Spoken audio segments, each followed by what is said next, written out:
Skip and Loafer, littéralement l'animé feel good de la saison. Un des animés feel good de la saison, mais probablement le meilleur. Oui, bah justement, c'est l'été, il fait chaud, j'avais envie d'un truc frais, tranquille. Pour dernier Crazy Mochi de la saison. Tu vois, sinon j'aurais pris prendre Gundam, Witches of Mercury, et Oh, Mercury. on se serait tous flingués. Mais Yes. mais voilà, c'est quand même beaucoup plus drôle de parler de ce personnage qui est Mitsumi Iwakura, cette jeune lycéenne qui débarque dans un lycée euh, plutôt coté, enfin assez normal, mais elle arrive en étant première des examens, et elle vient de sa campagne, donc elle est bah, de manière un peu cliché, un peu naïve. Ou en tout cas, elle n'a pas les codes des relations tokyoïtes, des relations qui peuvent être parfois très compliquées.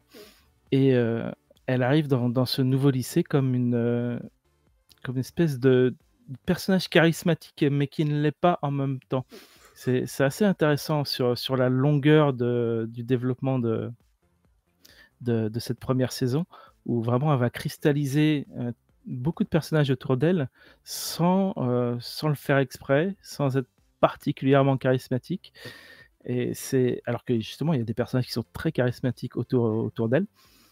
Et c'est vraiment intéressant d'avoir créé ce personnage à la fois étonnant, vraiment à part, et, euh, et banal en fait. Normalement, elle est banale de base. Elle est beaucoup moins mise en avant que les autres en fait. Elle a pas de particularité vraiment spécifique a priori. Donc c'est Mitsumi, et donc elle arrive à Tokyo. Elle a sa carrière toute tracée déjà. C'est l'élément un peu comique qui ressort, je trouve, sur la longueur de la saison 1, pas beaucoup en fait, pas assez. Mais elle a sa carrière toute tracée où elle veut devenir politique, et elle veut devenir femme ministre et s'occuper du repeuplement du Japon, parce qu'elle vient d'une campagne où il n'y a pas grand monde et Les c'est vrais triste. problèmes. Les vrais problèmes du Japon véritable. Elle est extrêmement terre à terre. euh, et bon, en soi, c'est un peu sa seule particularité, quasiment, ça, à part le fait elle est aussi douée en études, mais c'est pas forcément quelque chose qui est mis non plus exagérément en avant.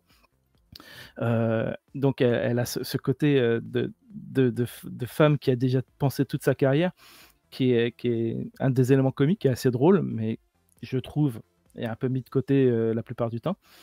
En tout cas pour cette première saison, où vraiment on crée le nakama, on crée un peu tout le groupe d'amis qui se compose autour d'elle. Et c'est un des sujets, quoi. C'est vraiment la vie quotidienne au lycée, la confrontation des relations, avec elle comme pilier central, une sorte de mesure entre les relations authentiques un petit peu de la campagne, des gens qui se connaissent depuis l'enfance, et des relations plus complexes des jeunes de Tokyo, euh, qui, euh, qui est une population beaucoup plus dense, avec des expériences beaucoup plus variées. Et, euh, et vraiment, on se focalise là-dessus. C'est-à-dire que c'est aussi une romance, mais une romance en sous-marin, vraiment, euh, qui reste très calme, très douce. Et elle reste présente, mais elle est traitée de manière assez intéressante. La romance, c'est bien sûr avec Sosuke Shima, qui est un garçon beau gosse de la classe, mais qui a un lourd passif, et un passif qu'on va découvrir un peu au fur et à mesure. Euh, et finalement, il n'est pas beaucoup plus intéressant que n'importe quel autre des personnages. C'est-à-dire que c'est censé être le couple phare, ces deux personnages au centre, mais tous les autres personnages qui se créent autour de Mitsumi sont intéressants, notamment la méchante, on va dire, celle qui est un peu aigrie et qui est jalouse de Mitsumi, mais en fait qui va composer un personnage beaucoup plus intéressant. La jolie fille qui est apparemment froide mais chaleureuse et qui a elle-même ses problèmes. La geek qui est normalement totalement qui refuse en fait d'avoir des relations sociales parce qu'elle se croit pas assez bonne pour ça et qui finalement intègre le groupe. Et tout ça, c'est grâce à Mitsumi, à sa fraîcheur, à son honnêteté, sa passion et simplement, enfin, sa simplicité, quoi, en fait. Donc c'est vraiment une très bonne écriture et surtout, je suis vraiment content que la romance existe sans être le premier plan.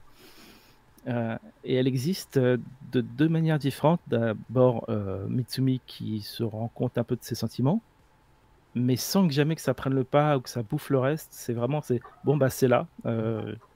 J'ai j'ai compris que c'était là. Et du côté de Shima, c'est beaucoup plus intéressant encore parce que on n'a pas son point de vue personnel, on n'a pas ses pensées, on n'a pas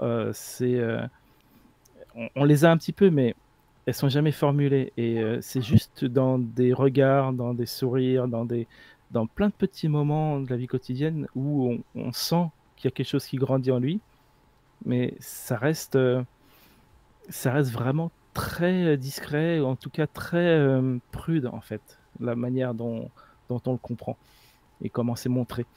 Donc moi j'ai beaucoup aimé, hein, vraiment. Il y a quelque chose que je retiens aussi qui est intéressant, c'est que la saison 1, tu pourras la voir seule et ça suffirait.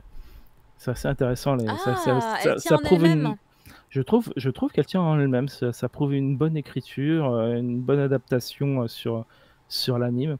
Bien sûr, ça continue le manga après. On va le voir, on va pouvoir suivre ça chez Noévé. Je sais pas exactement quand on aura la suite sur papier.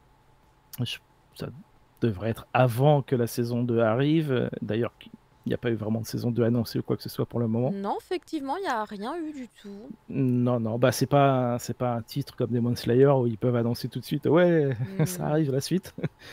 Là, il faudra attendre un petit peu, mais je pense que on peut espérer que ça arrive quand même au bout d'un moment. Sinon, au pire, bah, au moins on a le manga en France maintenant, donc moi, franchement, j'ai vraiment beaucoup apprécié ce style de quotidien, voilà, qui est très bien retranscrit aussi dans la réalisation, hein, les couleurs pastel, l'utilisation des couleurs, vraiment, même si la réalisation, au niveau de l'animation, enfin, il n'y a pas grand-chose non plus à mettre en avant, mais ça reste assez basique, Agréable. classique, C'est agréable, agréable. voilà, c'est normal. Les génériques sont pépites, on peut dire. Ah, les génériques sont excellents, oui. Très chouette. Parfait. Très, très, très chouette petite danse que les seiyuu des deux protagonistes ont refait d'ailleurs. Ah, trop bien. T'as pas vu? Ils ont fait une vidéo où ils faisaient la petite danse. J'ai pas vu, mon Dieu. Faudra que tu vois ça. Mais surtout, ouais, surtout les couleurs, quoi. L'utilisation des couleurs qui est vraiment parfaite. Et voilà, quoi. Je sais pas si ça vous a branché autant. Enfin, toi, tu as peut-être pas dû tout voir encore. J'ai lu que le tome 1 et le tome 1, c'est le plus loin que je suis allée dans l'animé. Il lui manque la fin. Il lui manque la fin de la série, mais j'aime beaucoup ce qu'il me l'a fait, effectivement. Je trouve ça très drôle. Dans l'ensemble, c'est assez mignon. Après, on m'avait vendu ça comme quelque chose qui allait avoir des trucs un peu sérieux, voire dramatiques. Je les attends toujours. Bah, c'est pas vraiment, non, c'est pas vraiment dramatique. C'est en trame de fond, le côté un peu Ouais, pathos. et encore, c'est très très très survolé, je trouve. Un peu hors trait même.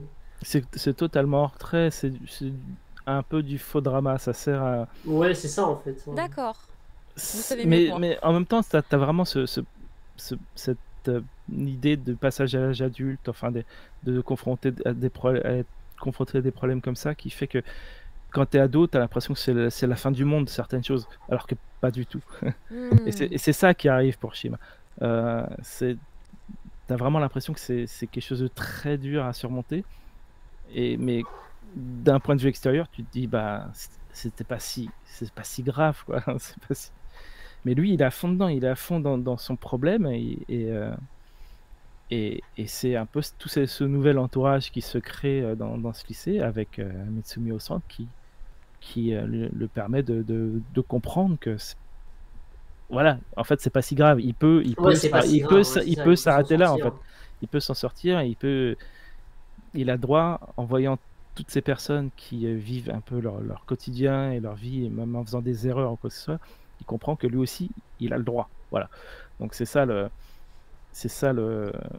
Et puis en plus, tu verras avec l'épisode dernier, tu vois qu'en fait tout ce qui a été créé autour de ça, aussi par rapport aux méchants, tout s'effondre. Ah, Tout s'effondre derrière, quoi. Tu verras, c'est très drôle. Ok. faut que je vois. Tu te rends compte que c'est des gosses aussi à l'intérieur et que, Mais c'est des méchants, clairement. Hein. et que tu vois, tout ce drama qui était autour de lui, c'était juste un ballon de baudruche, quoi. C'était de la Ouais. connerie. Et avec de la mauvaise foi et tout ça, mais voilà, il y a pas de drama vraiment grave, il y a rien, c'est pas ta copie, quoi. Ah oui, non, oh là là, vous tapez fort quand même là. Non, mais ta copie. Non, mais parce qu'on peut parler de drame sans aller jusqu'au niveau de ta copie, quoi. Enfin, il y a Non, des c'est sûr. intermédiaires, excusez-moi, monsieur Fumble. Le point de ta copie a été atteint. Est-ce la nouvelle. Pas ta copie. Non, Alors, ta c'est quand copie, même non, un c'est peu pas lui. beaucoup, quoi. Mais, hop là. Eh bien, merci beaucoup, Fumble. Vraiment, il faut que je trouve du temps. Peut-être en Corée, je vais le mater. C'est la meuf qui commence à faire son planning de qu'est-ce qu'elle va mater quand elle sera pas là. Mais elle aura peut-être pas accès puisqu'elle sera pas sur le bon territoire. En vrai, elle est en train de se rendre compte de ça. Mais clairement, voilà, Skip and Loafer, pépite manga, pépite animé. Voilà, c'est validé par le Mochi, vous voyez.